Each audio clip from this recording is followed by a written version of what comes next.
এই ভিডিওটা তুমি ফেসবুকে দিয়ে দেবা। আমার আস্তে মামার আস্তে। বাড়ি মুন্সিগঞ্জ, এই মুন্সিগঞ্জ থেকে আসছে, কারণ ভাটা সরে গেছে, হুম। এই ডিঙি লেগে গেছে তো, ডিঙি তোলা লেগে গেছে। ও আচ্ছা। চিকন ছোট ছিল হ্যাঁ। তখন। আর পাখি ওইখানে মামাকে যেতাম, এইখানে থাকতো নদীতে। সেই নদী আমার বয়স বা কত, সেই নদী দেখেন হুম। এখন সার ভাটায় কার কে চলে এখন। কার্গো চলে, হ্যাঁ, বড় বড়। লোড ব্যবস্থা। এটা খুবই চিকন ছিল। হ্যাঁ, খুবই চিকন ছিল তাহলে এই জায়গাটা। হ্যাঁ, দিয়ে তো হাতে কাটা। এটা কি চেয়ারম্যানের সময় কাটা?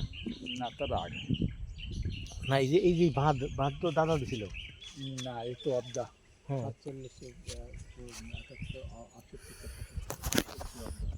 তো ইয়ের অব্দের বয়সের আমার বয়স। হ্যাঁ। আমার নাম দেখি অব্দ। আচ্ছা। আমি আমার সেই জায়গা আমি জানি না। আমার অব্দ নাম রাখি। হুম। এই অবস্থা। আমার নাম রাখি অব্দ। তো